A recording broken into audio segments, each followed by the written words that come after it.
Hello there, and welcome to A Film a Day with me, Jordan Woodley. You know, the process of doing this series meant that there was always the possibility that, I was going to sometimes watch films that wouldn't know how to discuss thoroughly, because some films do rightly deserve multiple viewings and time to process and analyse and consider. And some films deserve multiple viewings, where you go away, you think about how you felt about it, and watch it again to really get a greater sense of what you think about it. Because it's going to be very hard to discuss The Man Who Fell to Earth. Because it is such a strange, ethereal film that's more about tone and style and just creating a feeling, sort of a cerebral feeling, you might say, that it's very hard to sort of process what that means and how one can discuss it and say, okay, well, this is what my thoughts are.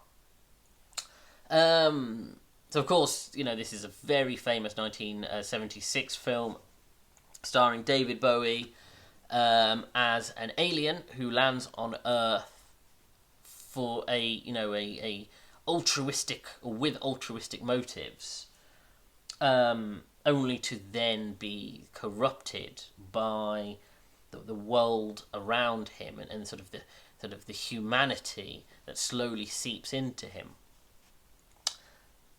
And unfortunately, that is a case where you go, broadly speaking, that is the plot. But it definitely has that sense of 1970s experimental cinema to it.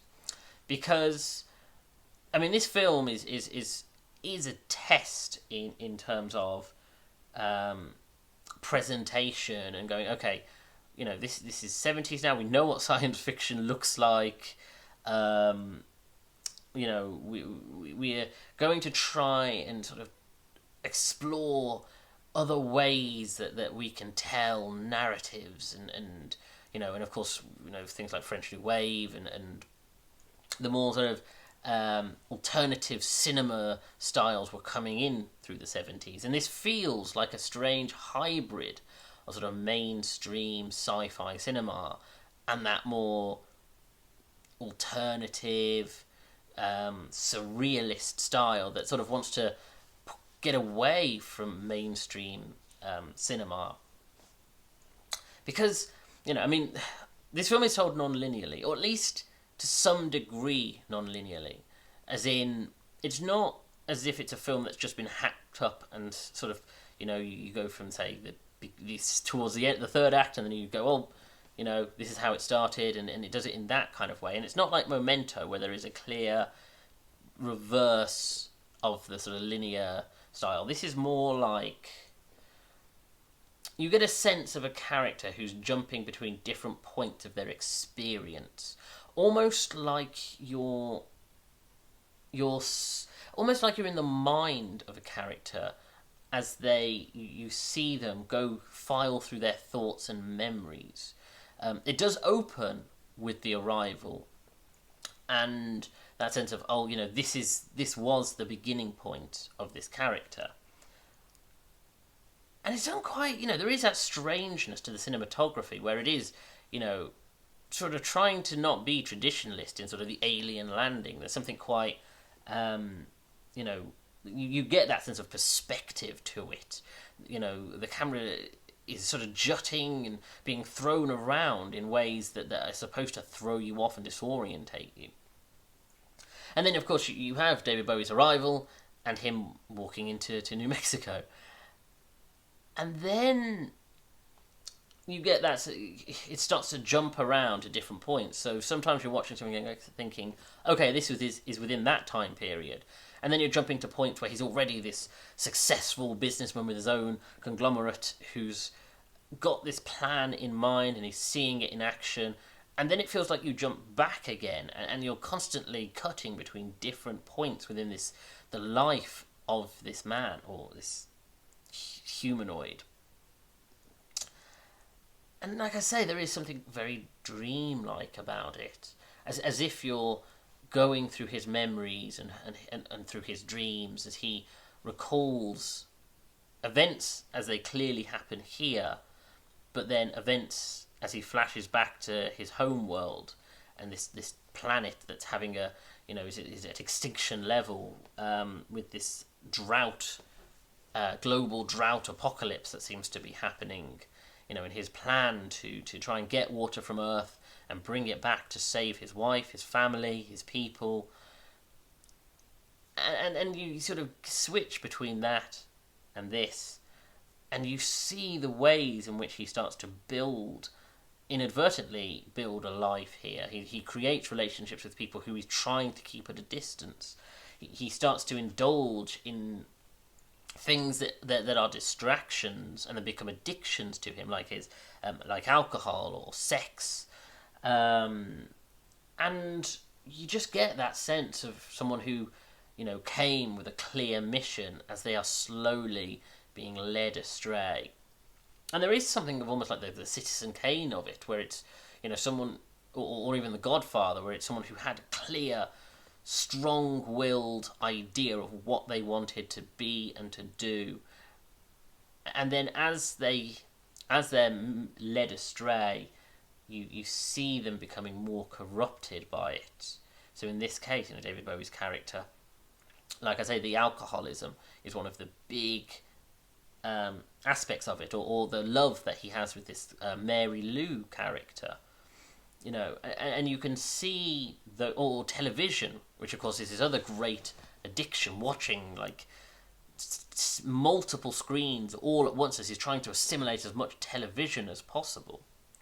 And you just get that sense of someone who is just being consumed and trapped. I mean, if I'm, and again, some of the details of this are hard to recall or to explain, because it's a hard film to process and to know exactly what's going on. But if I'm right, this film is, at least the majority of it, if not the entirety, is set in New Mexico.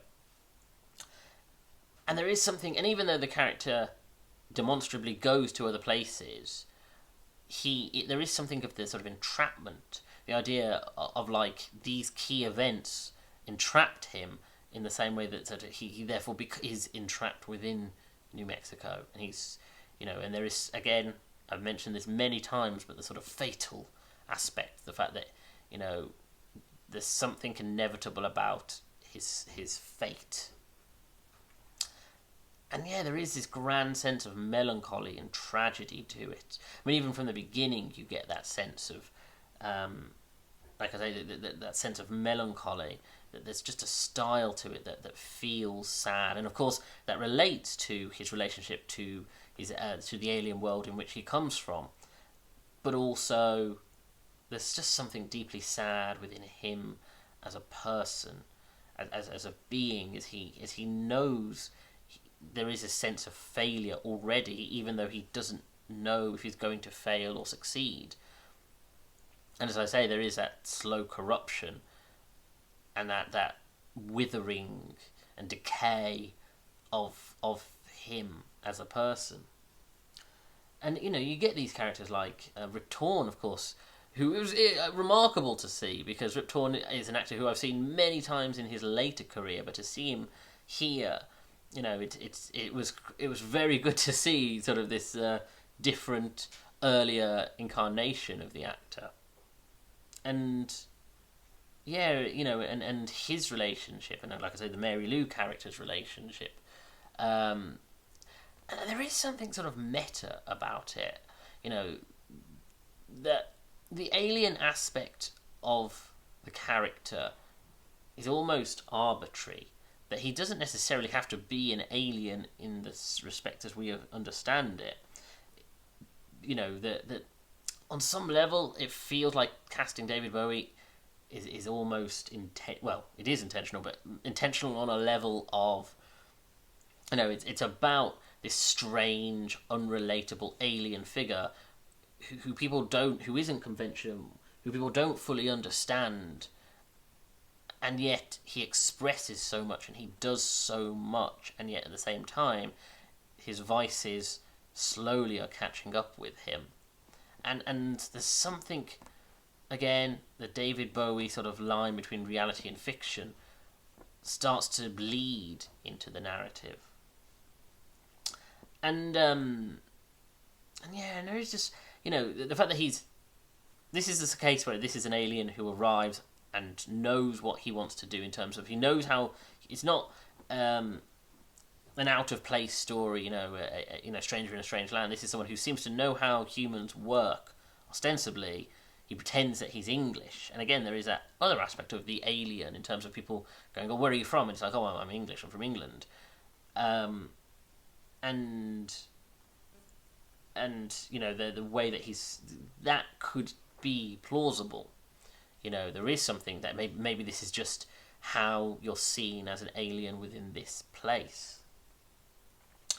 And as you get further into the narrative, I mean, there's always a sense of experimentational cinema within it, but there is just, the deeper you get in, the more you're trying to follow these scenes that you think, is this going anywhere? Does it mean anything? And it's hard because you watch it thinking, I want this to mean more, but I don't know if it does. I don't know if there are interactions with characters that you don't necessarily think, is that relevant? Is it not? Is it important? This does feel, and even the cinematography has an experimental aspect to it, that it doesn't feel like a slick Hollywood production. It feels like someone who seems to know about cinema, but is trying different things and different methods of storytelling. And yeah, like I say, there's just something dreamlike about it, and very inexplicable. And it is one I'm going to chew over, and I may even choose to watch a second time in the hopes that I would be able to more eloquently discuss and explain it. Because, broadly speaking, looking back now, the plot beats are standard. They are, I could easily explain the beats of the film from beginning to end. But it's the bits in between. It's the character work, the way the narrative is laid out, the way the interactions with characters. It feels like there's some kind of weird, deeper meaning, this more sort of artistic interpretation, as if it's trying to say more about capitalism, about alcoholism, about the self-destructive nature of fame and power. And I don't know whether that meaning exists or whether it's something I'm trying to put together, or a little bit of both. But it's a strange film, and not what I expected. It's funny because I grew up with this sort of in the ether. I remember being a child and seeing it come up in lists or clips come up, and people say, "Oh, there's something of the horror aspect of this," and there is to some degree. I don't think quite in the way that I was interpreting as a kid, or the way it was sort of explained. But there is something sort of more ideologically horrifying about it, I suppose. And it's interesting now, having seen it as an adult and thinking about what I expected even as a child. It's an odd completion of a journey that I suppose I've made for decades to try and finally seeing this film and trying to get my head around it. But yeah, like I say, a bit of a strange one to discuss. I'm not entirely sure I feel like I've coherently explained the film, but then I don't feel like the film itself is supposed to be coherent in that sense. I think it is supposed to be vague and mysterious, and like I say, dreamlike and ethereal. So you're supposed to sort of extrapolate meaning as it applies to whatever your understanding of the film is. But it's an interesting one, very interesting, and I'm going to definitely be chewing on it for a long while. Anyway, thank you for joining me. If you like this video, hit the like button, comment below, and share the video, because it's all helping the algorithm. Subscribe to the channel and hit that little bell to get notifications of when new videos are uploaded, and check out my back catalogue of almost 200 videos. Follow me on Twitter at Jordan_Woodley, where I'm always tweeting about TV shows and films, and I share these videos once they're uploaded to YouTube either the day of or the day after. Thank you for joining me. Take care.